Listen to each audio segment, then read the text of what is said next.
The Russo-Japanese War was fought between Japan and Russia in the early 20th century. At the time, Japan was still a small, underdeveloped Asian country, less than 40 years after the Meiji Revolution. How hard would it have been for Japan, which had just begun its modernization, to fight against Russia? In the previous article, I explained how Japan made up its mind to go to war with Russia. This time, I will explain Japan's preparations for war against Russia. After the Sino-Japanese War and the intervention of the three countries, public opinion in Japan was filled with hatred for Russia. The newspapers were full of phrases that stirred up hostility toward Russia. One of the most famous was an opinion letter to Prime Minister Katsura in 1903, jointly signed by 7 professors from Tokyo Imperial University, in which they criticized the weakness of the government leadership and urged war against Russia. Hirobumi Ito is said to have said coldly about this opinion, "I am consulting the number of cannons rather than your opinions." Thus, public opinion was favorable to the war, and the government was rather reluctant. Nevertheless, the Japanese government at that time really believed that Russia would adopt a policy of moving southward into Manchuria, Korea, and the China region, and that they would eventually have to compete with Russia for that land in earnest. In fact, Russia had its hands full just preparing for Eastern Europe and could not afford to actively allocate troops in the Far East at all. Therefore, Japan had been preparing for war against Russia. Since Japan is an island nation, the first priority was to allocate naval forces. This was called the 66th Fleet Plan. Russia was the second largest naval power after Britain and France, and had a large fleet, the Baltic Fleet and the Lushan Fleet, as well as a warship in Vladivostok. To counter these, naval warships were to be hastily constructed. However, no matter how they tried, they could not beat the Russians in the number of warships and needed a concept to counter them. The important thing was to destroy the Lushan fleet before the Baltic fleet in Europe came to Japan during the war. This was the so-called individual defeat. In addition, among the battleships of the Baltic fleet, only second-class battleships can pass through the Suez Canal, not the heavy first-class battleships with large cannons. For this reason, Japan could cope with a 15,000-ton class battleship and would not need a battleship with a higher drainage capacity. Even in the Lushan fleet, the military leaders surmised that first-class battleships were unsustainable in terms of port facilities and maintenance. As a result, in its armaments plan, Japan decided to form a fleet of 6 battleships and 6 heavy cruisers.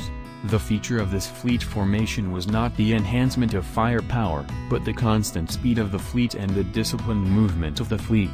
The speed of warships varies from warship to warship, but the fleet speed must match the slowest warship to ensure disciplined fleet operations. The fleet that was formed this time was able to operate at a very high speed because the speed was uniformly matched. This proved to be very effective in the Battle of the Sea of Japan. In addition, the battleships were replaced by heavy cruisers, because it was judged that the heavy cruisers could handle the older battleships of the opponent. The cost of these activities was 310 million yen over 10 years. Since the expenditure in 1896 was 85 million, it can be calculated that the military expenditure in 1 year was about 40% of the total expenditure. Japan felt threatened by Russia to the extent that such a bullshit budget was passed, and the Japanese people responded in kind. In addition, the army had 7 permanent divisions at the start of the Sino-Japanese War, but after the intervention of the 3 countries, the number was increased to 13. The army was not given as much money as the navy. Nevertheless, in order to prepare for modern warfare, they were maintaining heavy artillery units and stockpiling guns and ammunition. Next, I would like to discuss the acquisition of funds for the war. Initially, the Japanese government estimated the cost of the Russo-Japanese War to be 450 million. Of this amount, however, 1 million yen had to be raised as government bonds from abroad. The amount was £10 million in British pounds at the time. The man in charge of this task was Kurikyo Takahashi. At the send-off party, Kaoru Inoue, an elder statesman, encouraged Takahashi as follows: "Without the war funds, Japan will lose the war.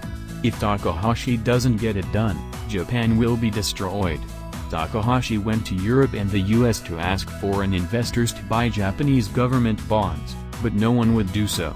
Of course, if Japan loses to Russia, the bonds it bought will be as good as scrap paper. As the war became more and more real, the yield on Japanese government bonds rose, but there was still no one who would buy them. Takahashi negotiated persistently and was able to sell £5 million worth of government bonds at a yield of 6% and on colonial terms, with Japan's customs revenue as a mortgage. However, Takahashi just couldn't sell the other half of the bonds worth £5 million. Soon after the Russo-Japanese War started, an American wanted to buy £5 million worth of government bonds. His name was Jacob Henry Schiff, an American banker and a Jew. He said his reason for lending money to Japan was this: Imperial Russia is persecuting Jews in Russia, and if Imperial Russia falls, my people may be saved. That's why I'm rooting for Japan. This is how Takahashi raised the target amount. If it were not for the Jews reaching out to Japan, the country might not exist today. In the next article, I would like to explain the details of the Russo-Japanese War. If you'd like to join us, please subscribe to our channel and click the like button.